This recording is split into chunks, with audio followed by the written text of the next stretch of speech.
Alright, so these are the basic dimensions I need to build this. Alright, so now we're going to cut the legs.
I have this stuff.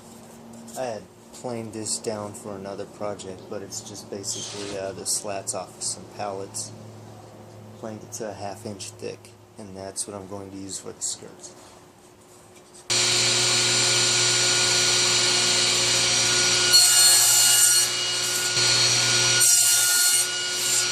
Alright, here I need these to be 32 inches long, so my sled's not that long. I'm just going to have to do this manually.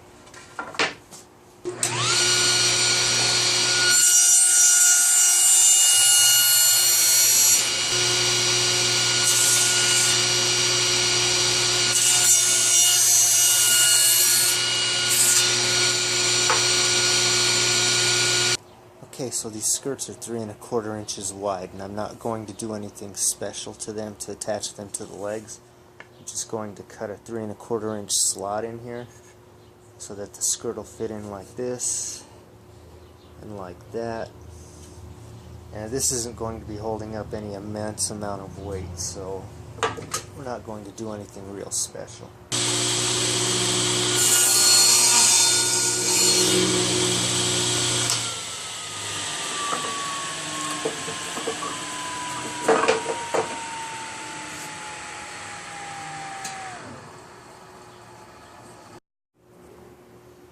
Okay, so I'm going to be finishing off these cuts with this pull type saw.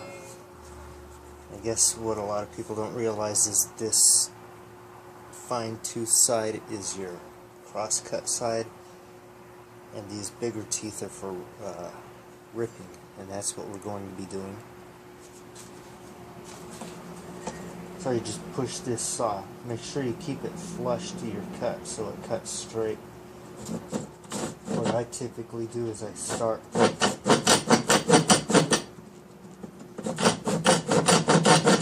on one side and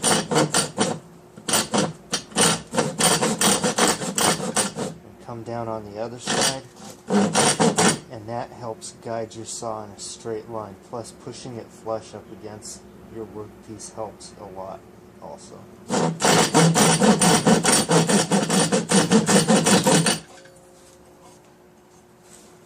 And that's it. Here's my skirts. I've laid them out for the emojis, and all I used was this lid to make the circles. Here, I've made this jig, and all this jig does is shows me how far down from the top of the emoji I need to place a center line, and then from that center line I can lay out the eyes. The emojis are laid out. I drilled some holes for some eyes, and now I'm going to drill a few holes for my scroll saw blade. These holes can be much less than 1/8 of an inch for the spiral blades I'm using. It just happens this is the smallest drill bit that I have.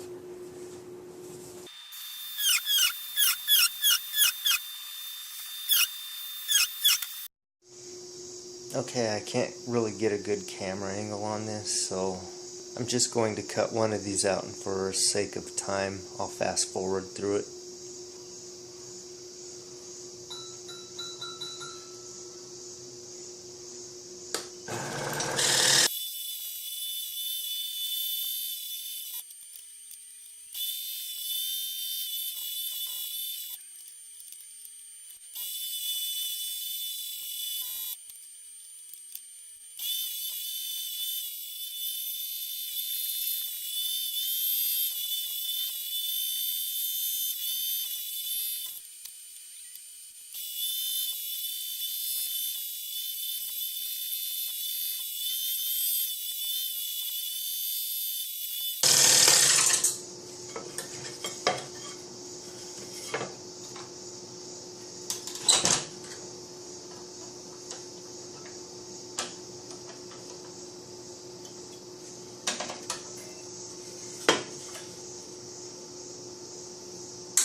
Through the magic of editing, I finished.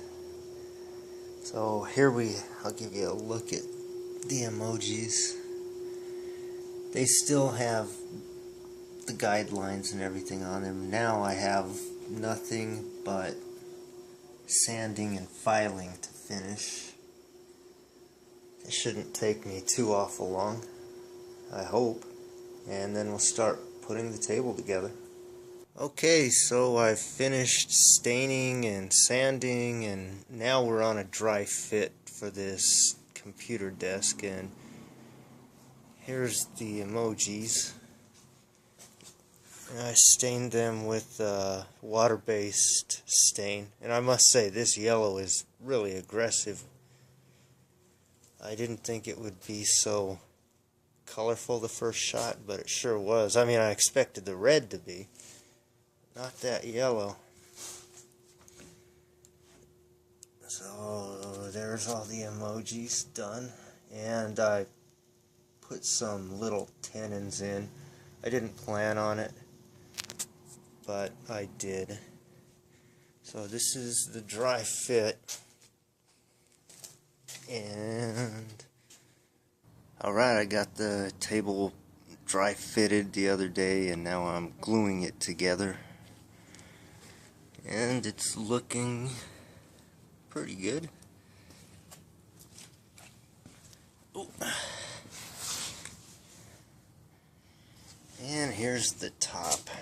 Not the top I wanted to use. I accidentally mismeasured for the other top, so it's a piece of plywood.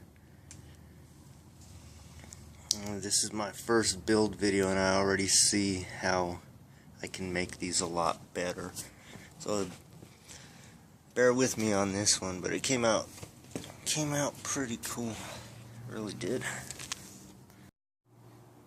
Alright, I'm done. I finished. I got the top on.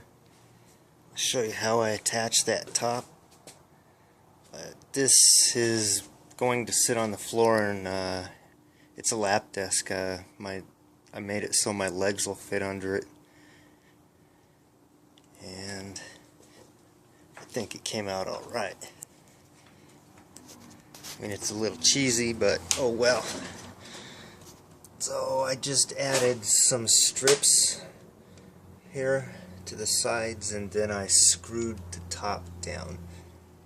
Plywood's pretty dimensionally stable, so I'm not really worried about expansion and contraction. There you go. I'm not going to show how I finish it. It's just going to be a clear shellac. But there it is. Done. Ready for the computer to sit on. And I am going to throw some lights under it.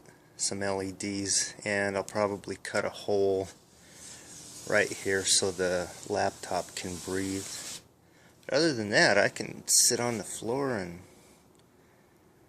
use the computer, not have a stiff neck or a hurting back from doing it. Alright, thanks for watching.